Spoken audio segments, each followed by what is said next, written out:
Hello tout le monde, j'espère que vous allez bien. On se retrouve aujourd'hui pour une nouvelle recette. Il s'agit de la recette du layer cake. Vous allez pouvoir vous inspirer de cette recette pour réaliser le layer cake à votre goût. Donc aujourd'hui, moi je vais faire un layer cake avec des fraises. Vous pouvez bien sûr le faire au chocolat, vous pouvez le faire à la framboise. Je vous donnerai à chaque fois, à chaque étape, des petits conseils pour le mettre à votre goût. Donc tout de suite on va faire la génoise qui est vraiment le secret de ce gâteau. Il faut qu'elle soit moelleuse pour que le gâteau soit apprécié. Alors attention tout de même, cette recette est faite pour un moule de 18 cm. Donc j'ai adapté cette recette au moule que j'utilise. Donc il s'agit du moule génoise de chez Guy de Marle. Donc 18 cm de diamètre. Donc tout de suite les ingrédients. Donc on aura besoin de 125 g de farine, 125 g de sucre et 4 œufs entiers. On va démarrer donc les étapes en fouettant les œufs avec le sucre pendant au moins 10 minutes. Il faut vraiment qu'ils triplent de volume et qu'ils deviennent bien mousseux.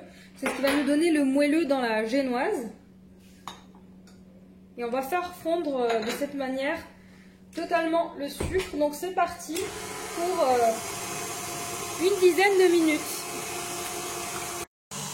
Regardez déjà au bout de 5 minutes comment notre préparation a triplé de volume. Je vais laisser encore quelques minutes avant d'incorporer la farine tout doucement. Voilà, donc au bout de 10 minutes, je vais baisser l'intensité du batteur et je vais incorporer donc la farine en deux temps.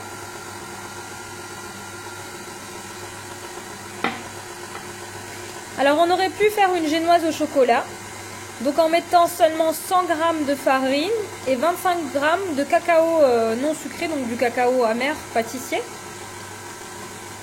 Donc voilà, c'est possible de réaliser cette génoise en version chocolat. On a également possibilité de l'aromatiser, cette génoise, en mettant par exemple de l'arôme de fraise, de framboise ou encore de la vanille. Voilà, je rajoute ma deuxième partie.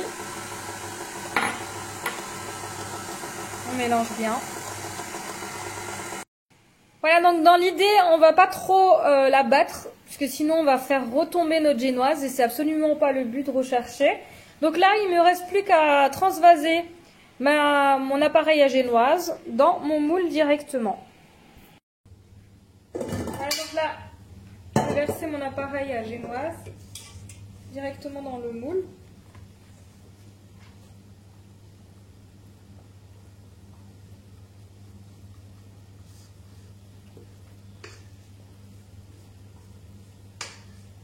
Et on va enfourner 40 minutes approximativement. On vérifiera bien sûr la cuisson avant de le sortir. Dans un four préchauffé à 160 degrés.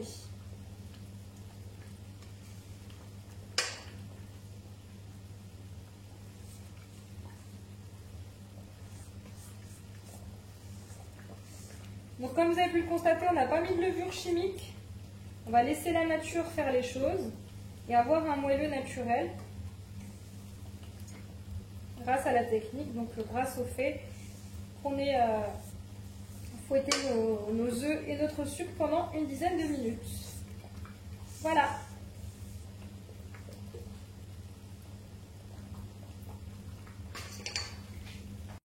Donc c'est parti, j'enfourne, comme je vous ai dit, dans un four préchauffé à 160 degrés pendant 40 minutes. On vérifiera la cuisson avant de sortir notre génoise. Pour la suite, on va préparer une crème montée donc au chocolat blanc qui va nous servir à recouvrir le layer cake. Donc pour ça il vous faudra 500 g de chocolat blanc donc, que je vais utiliser ici en pistole. Donc en tout j'ai 500 g entre ce récipient et celui-ci. Alors j'ai simplement retiré un tiers des 500 g et donc je les réserve de côté. C'est pour le tempérage du chocolat. Voilà, donc c'est une technique que j'avais apprise. Sachez que le chocolat donc blanc est compliqué à faire fondre, donc évitez tout ce qui est micro-ondes parce que vous risquez d'abîmer votre chocolat et donc de le gâcher. Il vous faudra également 350 g de crème entière liquide, minimum 30%, c'est vraiment très important. Sinon, le lendemain, vous n'arriverez donc pas à monter votre crème montée au chocolat blanc. Alors, première étape pour faire fondre votre chocolat, il va falloir que vous faites chauffer, donc bouillir de l'eau jusqu'à ce qu'elle devienne bouillante. Ensuite, on va stopper la cuisson de l'eau et on va donc incorporer notre saladier directement sur l'eau. Il faut que notre saladier soit au contact de l'eau afin de bien faire fondre notre chocolat. Donc pour le tempérage du chocolat blanc, on doit atteindre 45 degrés. Et ensuite, on va incorporer donc ce chocolat qui n'aura pas fondu afin de faire refroidir l'ensemble et qu'il atteigne à peu près 26-27 degrés pour garder cette brillance. Voilà, donc là je stoppe la cuisson de l'eau. Je mets donc mon saladier et je vais tranquillement laisser mon chocolat blanc fondre. Donc en remuant de temps en temps.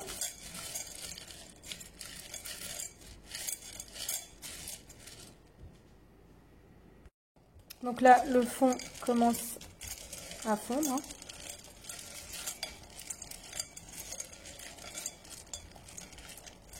C'est vraiment la meilleure technique pour faire fondre le chocolat blanc.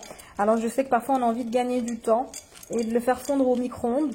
Alors si on a tendance à bien réussir le coup avec le chocolat noir et le chocolat au lait à la rigueur, le chocolat blanc c'est beaucoup plus capricieux que donc les autres chocolats. Vous voyez, ça commence à bien fondre. Donc là on n'hésite pas à mettre notre thermomètre qui monte très très vite. Voilà, donc là j'ai atteint mes 45 degrés, donc je vais rajouter l'autre chocolat afin de faire baisser la température.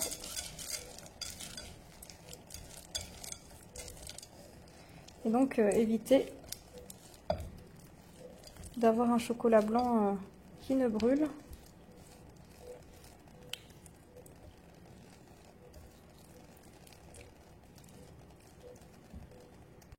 Voilà, vous voyez, là il est en train de fondre tranquillement. En pâtisserie, il faut beaucoup de patience pour pouvoir réussir les étapes. Donc je vous conseille de vous armer de patience et de laisser tout simplement la nature faire les choses. Voilà, comme vous pouvez le constater, on a un chocolat blanc qui a bien fondu, qui est bien lisse et bien brillant. C'est vraiment le plus important. Donc là, je vais retirer mon saladier de sur ma casserole.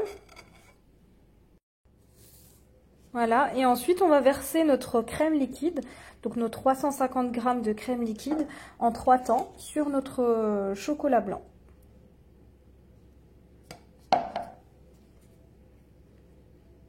Voilà, on incorpore notre crème tranquillement.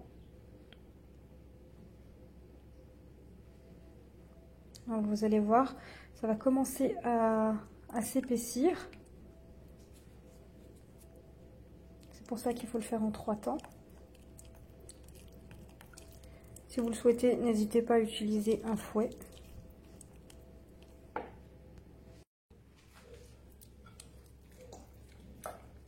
Voilà. Je vais rajouter la deuxième partie.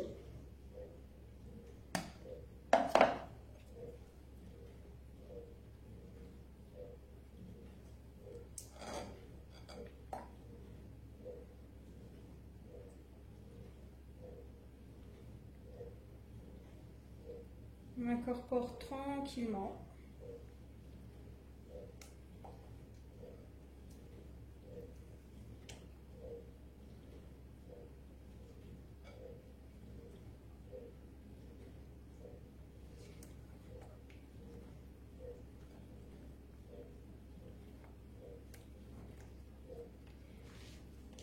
Et enfin, la troisième partie.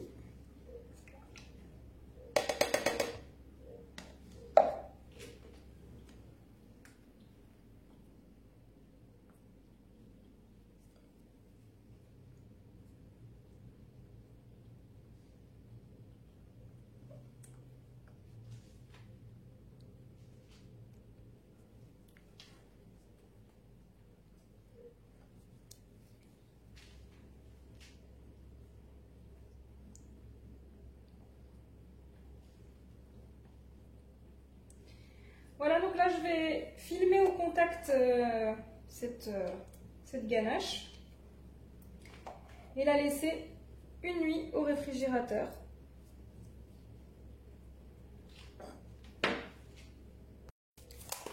Il ne me reste plus qu'à filmer au contact cette ganache.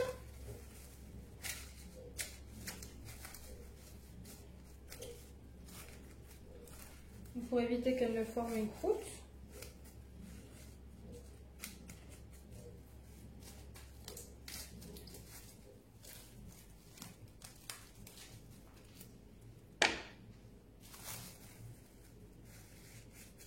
Et c'est parti pour donc le réfrigérateur toute une nuit. Donc on se retrouvera demain pour le montage de cette ganache. Voilà, nos 40 minutes sont passées. Donc là, je vais vérifier si ma génoise est bien cuite. Donc je viens au centre de mon gâteau, mettre un pic à brochette. Et comme vous pouvez le constater, elle ressort bien sec. Du coup, ma génoise est prête à sortir du four. Alors vous avez vu, elle est bien haute. On n'a pas mis de levure chimique et elle s'est bien développée à la cuisson. Donc signe de la réussite d'une génoise. Donc là, je vais laisser refroidir à peu près 5-10 minutes avant de démouler ma génoise et de la mettre à l'intérieur d'un torchon pour éviter qu'elle ne sèche. Et donc on passera à l'étape suivante. Voilà, ici j'ai démoulé ma génoise. Laissez-moi vous dire qu'elle est ultra moelleuse. Donc là, je vais la mettre dans un torchon propre et la laisser jusqu'au moment où on va l'utiliser. Prochaine étape pour notre layer cake, on va préparer un sirop afin d'imbiber notre génoise et vraiment lui donner ce côté moelleux. Donc ici, dans une casserole, j'ai mis 200 g d'eau et 200 g de sucre avec 2 fraises coupées en deux. Donc ça, c'est facultatif, c'est vraiment pour venir aromatiser notre sirop. Donc j'ai laissé volontairement les queues de fraises parce que c'est ça qui va vraiment nous donner le goût. Voilà, donc je vais porter à ébullition et ensuite je stopperai la cuisson puisqu'on ne recherche pas à avoir du caramel. Donc faites attention à ne pas le laisser trop longtemps. Voilà, donc pendant que je prépare mon sirop, je vais m'occuper ici de ma génoise. Donc ma génoise, elle a passé 24 heures sous cellophane ou torchon, mais on peut mettre du papier film, ça sera plus efficace. Donc pour garder vraiment cette génoise bien moelleuse et éviter qu'elle ne sèche. Après on peut la faire le jour J aussi, la génoise, sans problème. Donc prochaine étape, je vais couper cette génoise en 3. Donc voilà, on essaie de diviser par 3 et ensuite on va la couper. Donc là, j'ai coupé le premier étage de ma génoise. Et ensuite, vous voyez, elle est bien moelleuse. La preuve, ça s'émiette. On a vraiment du moelleux. Donc ma petite technique, c'est de venir prendre mon couteau. Donc vous prenez un couteau assez long et vous venez le pousser jusqu'à déborder de l'autre côté. Ça va vous donner une marque. Voilà. Là, j'ai ma marque. Et là, je vais commencer à couper.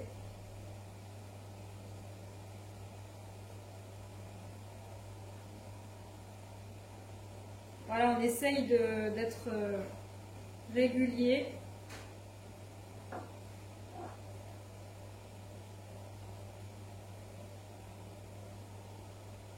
Et donc, on va aller rejoindre l'autre point de l'autre côté.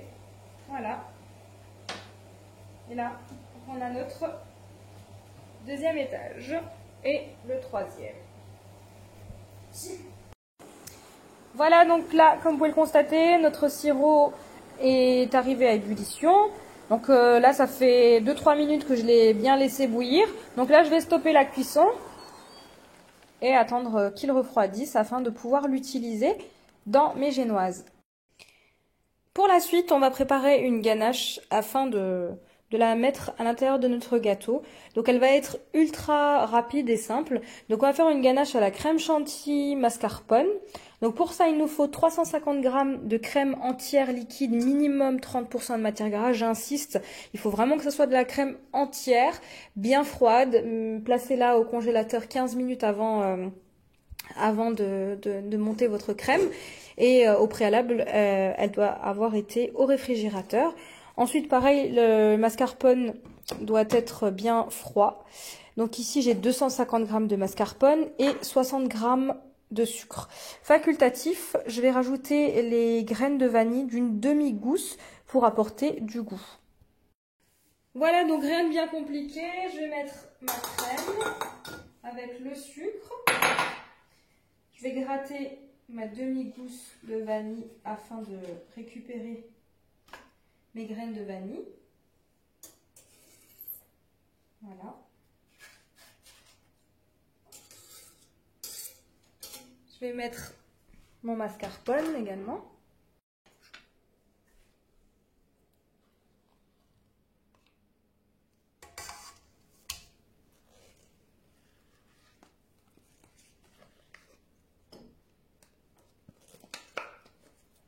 Voilà. Et là, je vais commencer donc à battre ma crème jusqu'à l'obtention d'une crème bien montée. Donc je commence doucement, le temps d'incorporer le mascarpone à la crème chantilly et je vais augmenter progressivement la vitesse de mon robot. Voilà, comme vous pouvez le constater, ma crème est bien montée. Donc là, je vais stopper. Donc attention à ne pas la battre de trop, auquel cas vous allez obtenir du beurre. Voilà, donc ma crème est prête. On va passer au montage du gâteau. Pour le montage de mon gâteau, j'ai ici un support à poche à douille, muni d'une poche à douille avec une douille unie, assez grosse, pour pouvoir garnir donc mon gâteau. Je vais venir déposer ma crème dans ma poche à douille. Alors pour les amoureux de sucre, pour la crème, vous pouvez rajouter du sucre. Vous pouvez rajouter bien 20 grammes. Moi personnellement, je réduis toujours le sucre dans mes gâteaux, de façon à ce que ce ne soit pas trop sucré et apprécié de tout le monde. Voilà. Donc ensuite, je retire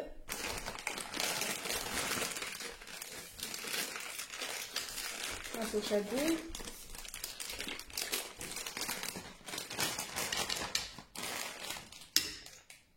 Et première étape, je vais prendre mon plat de service sur lequel je vais servir mon gâteau. Je vais venir déposer au centre de ce plat un petit peu de ganache de crème afin de coller mon gâteau pour qu'il ne bouge pas. Voilà. Je viens ensuite déposer le premier morceau de génoise. Donc ensuite, une fois qu'on a déposé notre premier morceau de génoise, on vient l'imbiber à l'aide du sirop qu'on a préparé. Vraiment pour que notre génoise ne soit pas sèche.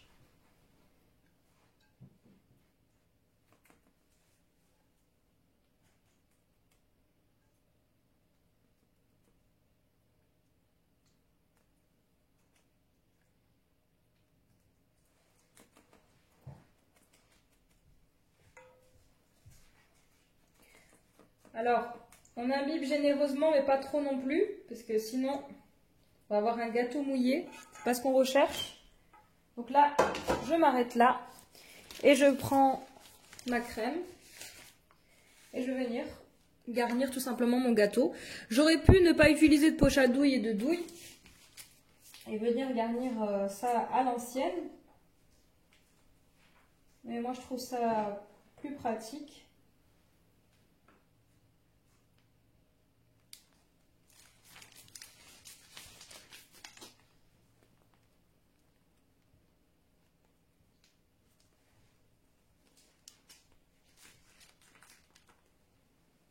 Voilà, je m'arrête à peu près à 1 cm du bord.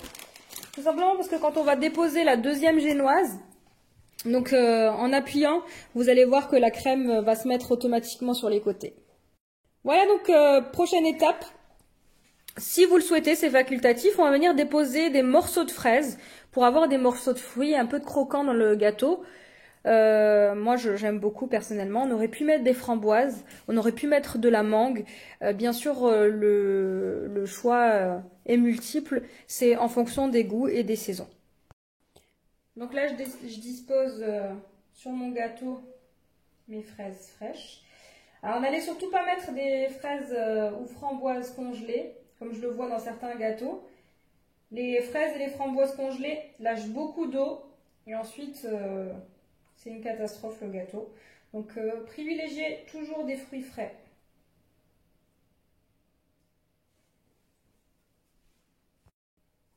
Maintenant je viens rajouter le second étage. Alors on fait attention à bien le placer. On vient un petit peu appuyer.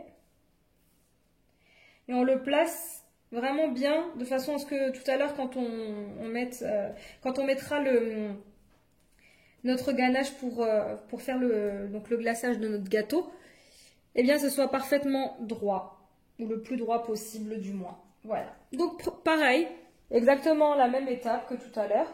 Je vais imbiber ma génoise avant de la garnir de crème et de mettre des fruits frais. Donc voilà, la même étape.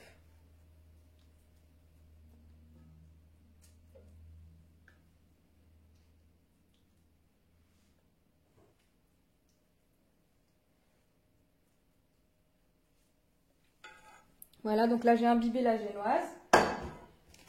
Je vais venir mettre ma crème et je vous retrouve pour la suite. Voilà donc dernière étape pour le montage de ce gâteau. Donc là j'ai imbibé le chapeau, donc le dessus du gâteau de notre sirop et je viens donc disposer ma génoise sur la précédente. J'appuie bien pour bien tasser. Je regarde que tout est droit. Voilà. Et là, donc, je vais mettre ce gâteau au réfrigérateur, le temps de préparer notre ganache montée au chocolat blanc. Pour la prochaine étape, on va préparer notre ganache montée au chocolat blanc afin de couvrir notre gâteau. Donc, si vous vous souvenez, on a laissé notre chocolat blanc et crème toute la nuit au réfrigérateur. Donc, nous voici au lendemain pour la montée. Donc, rien de compliqué. Je vais mettre donc ceci dans la cuve de mon robot et je vais battre jusqu'à obtenir une consistance bien ferme et fouettée.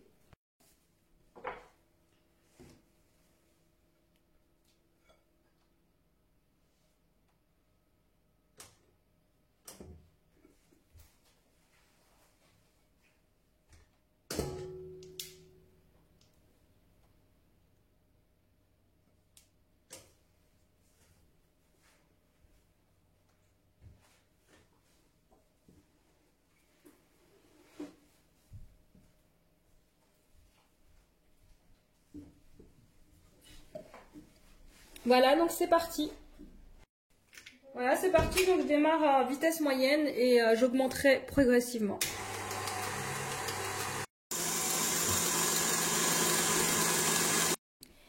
Voilà, donc ma ganache montée chocolat blanc est terminée. J'ai la consistance désirée, une consistance bien ferme pour qu'elle se tienne bien sur le gâteau, c'est très important.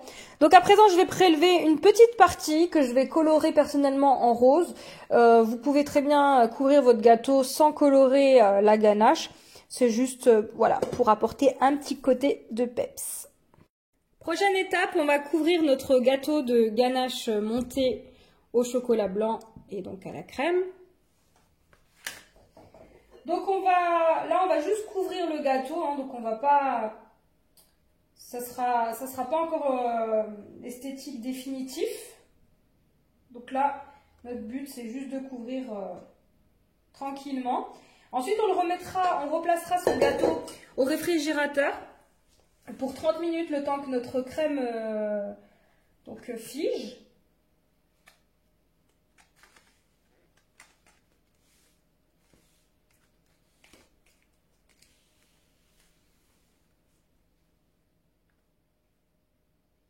Voilà, donc on peut s'aider d'une corne comme moi, une corne à pâtisserie, ou alors vous pouvez utiliser également une spatule coudée. Donc là, on va venir combler les trous, de façon tout à l'heure à pouvoir lisser notre gâteau.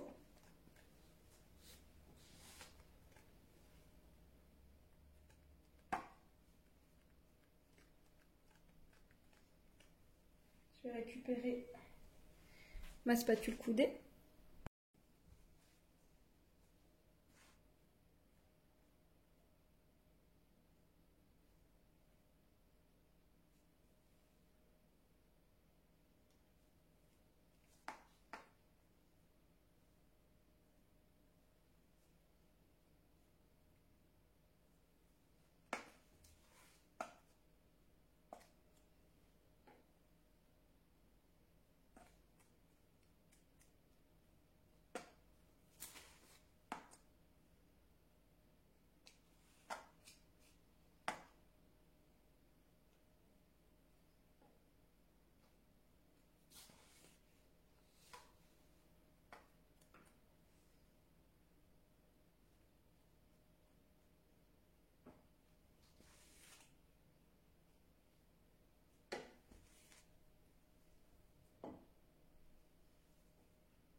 Voilà, donc le but premier, c'est vraiment de couvrir notre gâteau de crème un peu partout, de façon homogène.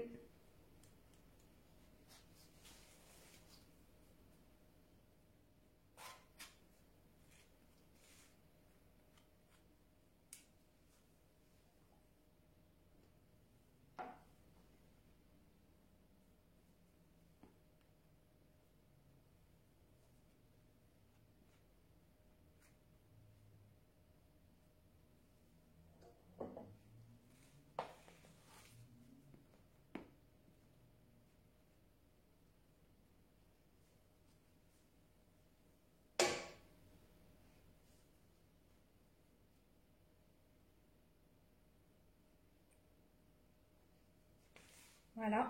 Donc là, je vais retirer l'excédent de crème que j'ai un peu partout sur le gâteau.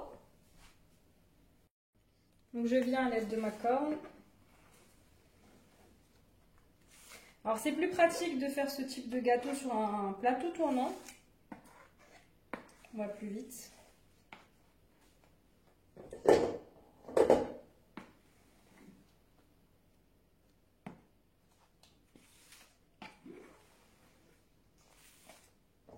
Voilà. Donc là, j'enlève l'excédent de crème.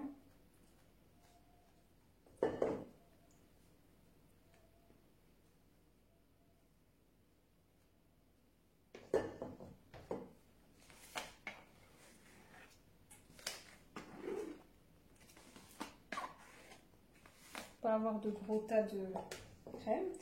Si vous voyez un peu la génoise, ça gêne absolument pas. Vous la voyez en transparence.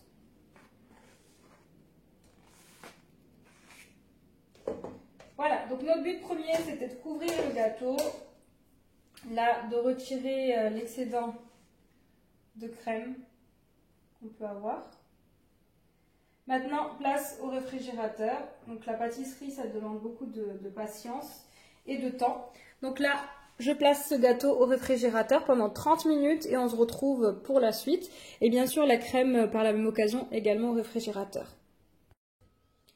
Voilà, après avoir laissé reposer 30 minutes, on continue la suite de notre gâteau. Donc on va rajouter une autre couche de crème. Cette fois-ci pour le couvrir. Et donc on va bien lisser également la crème. Donc c'est parti.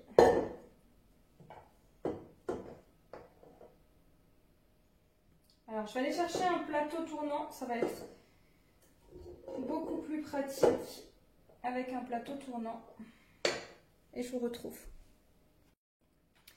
Voilà, donc j'ai récupéré le plateau tournant. Donc là, il ne me reste plus qu'à étaler ma crème.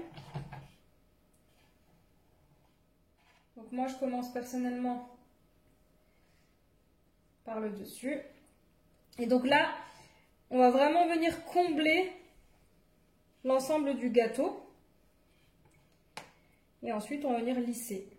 Donc là, il faut vraiment qu'on couvre l'ensemble du gâteau, qu'on ne voit absolument plus la génoise. Voilà, donc là, je vais mettre de la crème sur l'ensemble du gâteau et je vous retrouve pour la suite. Voilà, donc une fois que vous avez bien mis votre crème partout, vous prenez le côté lisse de votre carotte pâtissière et vous venez lisser donc l'ensemble de votre gâteau. Donc avec un plateau tournant, c'est beaucoup plus pratique. Et donc là, on enlève l'excédent de crème, s'il y en a. Si on voit un petit peu transparaître la génoise, moi personnellement, ça ne me gêne absolument pas. Ça fait un petit peu nude cake.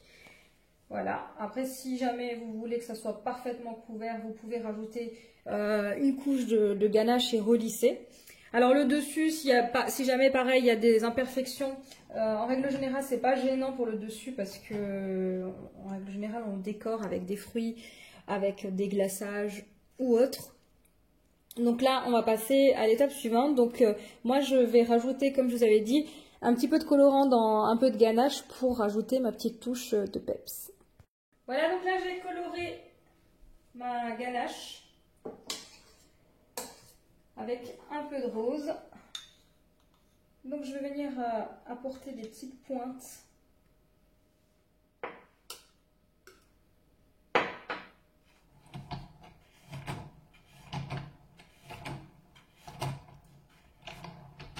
Ça va apporter une petite touche un peu colorée en dégradé sur l'ensemble du gâteau.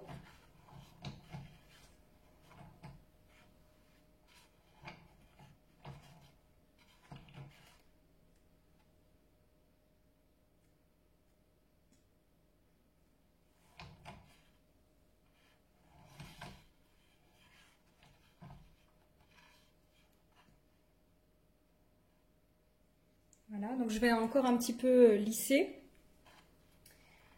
le dessus avec ma petite corne. Et je vais venir faire ça également sur les côtés.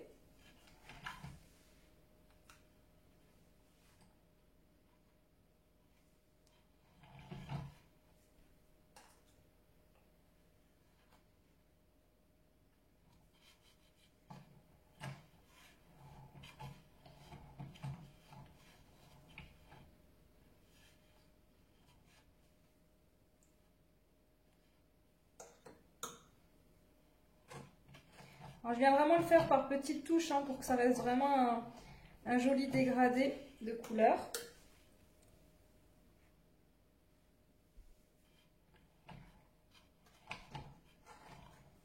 Voilà. Et là, je vais lisser le tout.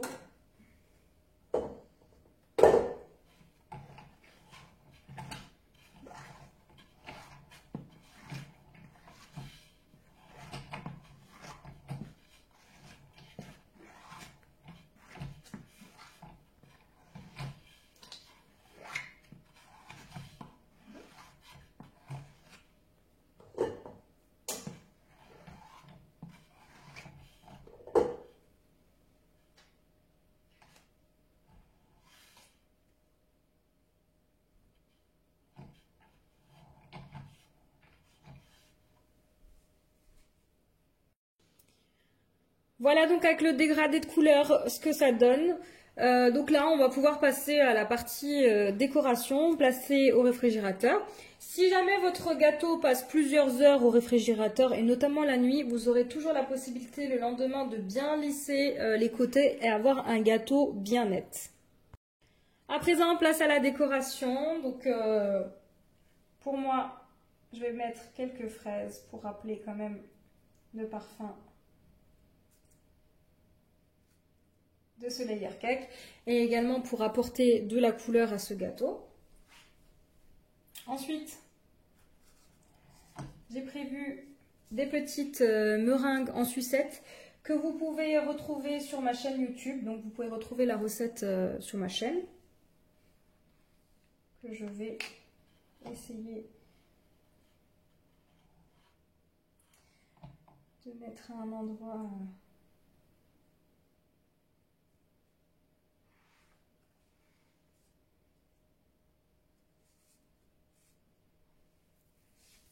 stratégique. J'ai également prévu des macarons que j'ai réalisés moi-même avec un dégradé de couleurs puisque c'est le thème de ce gâteau.